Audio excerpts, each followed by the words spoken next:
Okay.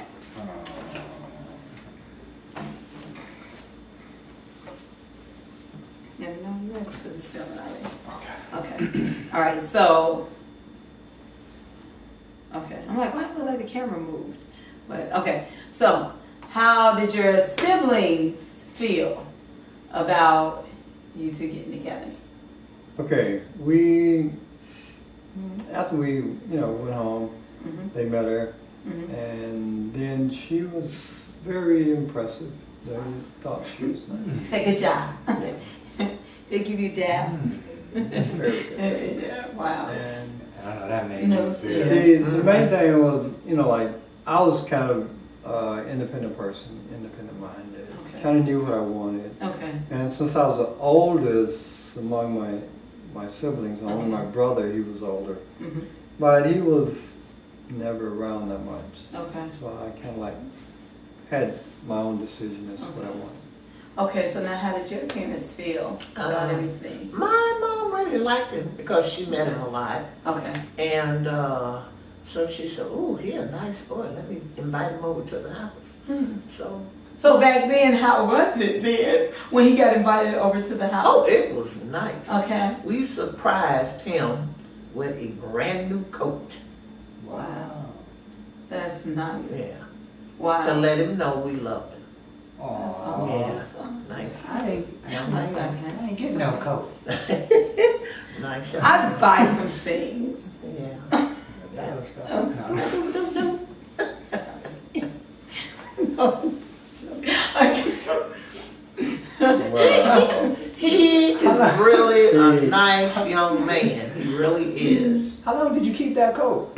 Like, was the size right? Like, Yeah, it was- that's He what I'm picked it out, you'd have to and he didn't know that's what was going on. you'd have to know the value of a Chicago coat. A good winter coat in Chicago. And coming from Alabama, I didn't have a good winter coat. Right. So that meant A lot. a lot because the coat that I had, the coat that my wife gave me cost twice as much as one that I had. Wow. And I thought I had a good coat, but Wow. it was not a Chicago coat. Wow. Yeah, that's a big difference. It's a big difference. Wow. Okay, so fast forwarding, after the marriage was over, the day, because I'm sure it was a lot of stress of, where'd you guys have it at? Because you were from Alabama, Chicago. Monroe Street, Church of Christ. So in Chicago then, so the family had to Yeah. fly in In and so Chicago. forth. Okay, so how many children came after that? The family began with the son. Okay?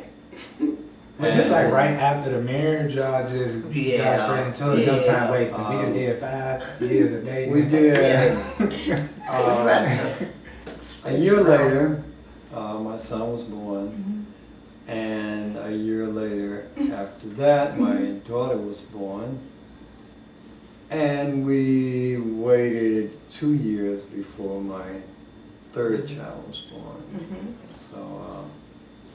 So it was like between my first two and the next child, that was a year, 2 years actually.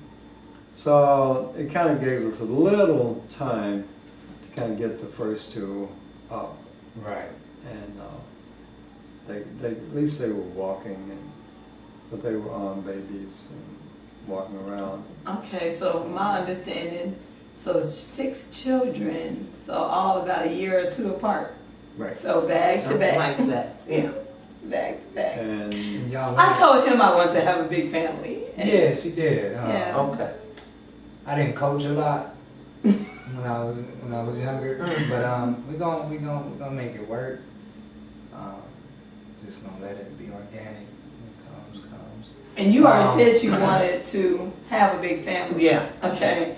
Okay. Did you want to have a big family? Good question. well, my mom had 6 children, so whenever people ask me about a family, I would always say 6. Because my mom had 6. So y'all knew y'all was stopping at 6. No, it just kind of worked out that Yeah. way. What what was it that made you stop at 6? Well, let me put it like this. Once you get your first child, Mm-hmm. then it's very exciting. Right. And then the second child was a girl, which was different than having a boy, so it was also exciting. Right. But once you get kids, then they take a lot of attention. Yeah. A lot of work. 6 of them. So the first two put us kind of in the working mood of really being parents. So you got a lot of work to do. Yes. And kids take a lot of your time. So how did y'all make that work with, like, oh my goodness. Okay. So you have 6 kids. Like, how did you find time for each other? Or did y'all live through your kids together and just share that love equally around? Like, cause I know, you know, cause I teach now, you know, I love my students, but sometimes, you know, yeah, sometimes I need to take a little break from them during lunchtime and just, you know, go see her. You know, not every time, you know, they ain't gotta be in my face when I talk to her. No, so, you know what I'm saying? Like, cause I know they start off, you know, sleeping with y'all, maybe not. Just time for yourself, you know, just to keep that love between you two and keep that strong and keep that growing. My mom would babysit sometimes. We were so busy in Very church fortunate. Yeah. that, and I was a teacher also at church, so it really didn't bother me if I got the time or him, fine. If not, we were dedicated to our children. Right. Because when children come in the picture, you gotta show them that love. Yes. So, yes, you do. so what was your occupation then as a children growing up? What did you I was do? a teacher. You was a teacher? Church. Okay, okay. And then I know you mentioned before that you also did a little bit of babysitting at your house as well. So, Four. how many? 4 more. So that's 10 children? Uh-huh.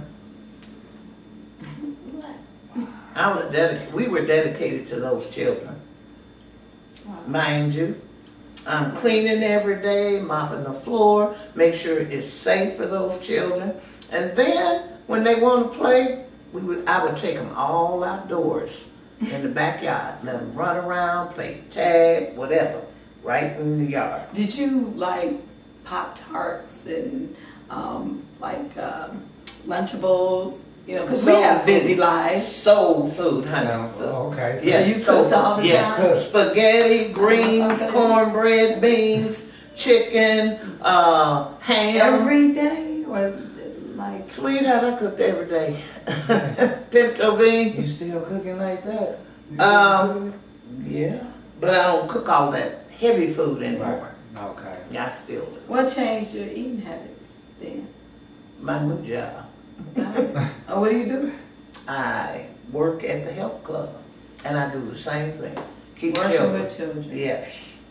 So, wow, that's a lot of years then. You didn't even know she can cook Did you? before then. No, Bonus. Look at this. God is good. I knew she Look had at the God. potential He said he saw the potential. Okay. because her mom was a good cook. Mm. And my grandmother. Her mom was so into food. I mean, she would like, Yes, she was. So you was like bingo. you know, she wanted you to eat a lot. So like, I would go by, you know, to have dinner with them some Sunday evenings. And we would have a really nice meal. So I knew that she was into cooking. And she could probably teach her daughter a lot about cooking. So I just got one last question. Okay. What is your favorite dish that she cooked? Like, all-time favorite. You love it when she cooked it. Maybe it can be multiple. I know that, you know, whenever she do potato salad or macaroni and cheese, whenever she cook a turkey, It's gonna be it's on gonna point. be right. Right. Huh. We want to take some of that. I think we want to take some of that. Yeah, I had a home cooked meal. No, and so- he's playing. He's playing. And we don't live together, so it's different when I you. understand. Come on, Yeah. come on, This is- baby, don't do that. Nah, yeah. Okay, so now, can you cook? I can, well, see, the thing is, Cook to I survive. could cook breakfast. Okay, okay. So I had a knack for doing breakfast Okay. foods. Any grilling? And Yes. then Okay. after I got married, then we started doing little picnics for the kids. Okay. So with them, they love to eat, you know. So I began really to kind of get into more cooking. Sounds good. That's when we Wow. started celebrating, you know, holidays, and usually in the summer, I do barbecue. Okay, so now, one of my last questions is, where do you guys see yourself a year from now? Because there's retirement ahead, there's traveling ahead, like a year from now. What do you, like, kind of see yourself? And we're not gonna talk dates or anything like that, but let's just say, just 1 year from today, where would you guys see yourself at? Traveling, is traveling going? Still working? Because you're working right now, what are you currently doing? Right. Well, right now I try to stay busy. I'm working with package delivery company, which is something I did for 10 years, and you know, it was good. And photography as well. You- I do a little photography, and I worked as a photographer for How a many years? while, Okay. 10, 13 years. Okay. So I want to get, you know, some of the old pictures and things together Okay. that I've done Okay. and begin organizing for kind of preserving a lot of the family history Mm. and concentrating on that. Mhm. Um, Mhm. and just kind of keeping up with my grandkids, Wow. because we have more grandkids now. Okay. So it's So keeping that's up with what you- them and kind okay. of getting good photography on them as they grow up. And that's a beautiful thing, because a lot of people don't have pictures. Like, all their pictures are not printed, or all their pictures are on a memory card and not, Right. so that's Damaged. really good, right? Damaged, Floods, yeah. So that's really good. So what do you see yourself a year from now? Traveling, still working? Still working. I told somebody I'm a work tough lot. I know. I love working with Okay. children. Yeah. That's my number one thing. Mhm. Back in the days, me and my husband, when we would have family togetherness, Mhm.